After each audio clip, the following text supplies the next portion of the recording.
ब्रह्म तस्मै श्री गुरुवे नमः।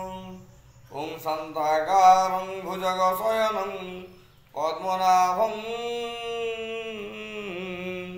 सुरेशं विश्वाधारं गगनसदृशं मेघवर्णं शुभांगं लक्ष्मीकान्तं कमलनयनं योगिविद्यानगम्यं वन्दे विष्णुं भवयहरं सर्वलोकैकनाथं। तुमेव माता च पिता तुमेव बन्धुश्च सखा तुमेव विद्या द्रविणं तुमेव सर्व मम देव देव। नमस्कार बंधुगण, मु दीपक आचार्य आपण मानू स्वागत जनाऊँगी। आज 29/3/2025 मसीहा शनिवार।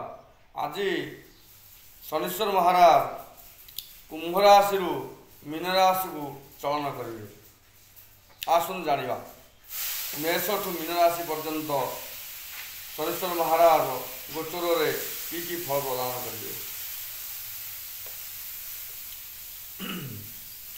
शनिवार रात्रि 9:40 समय पूर्वाध नक्षत्र मीन राशि को संचार करेंगे।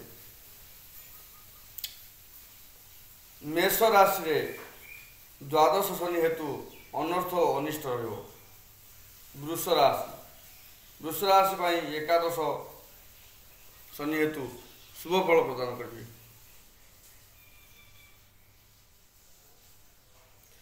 राजसम्मान प्राप्ति। मिथुन राशि पर दशम शनि हेतु रोगर मुक्ति और शांति प्रदान। कर्कट राशि पर अनर्थ भ्रमण व्यय वृद्धि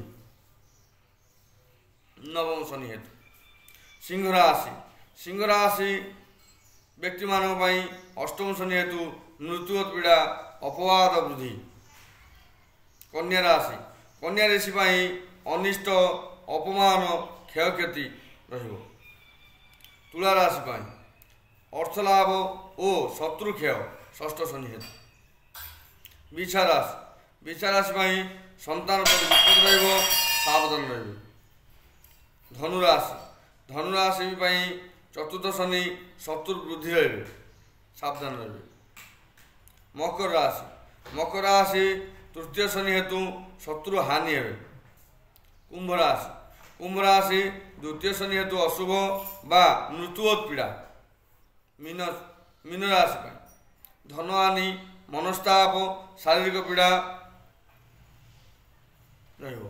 जन्म शनि अच्छी, सावधान रहिबे। तेणु शनीश्वर महाराज चलन हेतु गोचर में अशुभ निराकरण पाई आपण शनीश्वर महाराज पूजा करेंगे।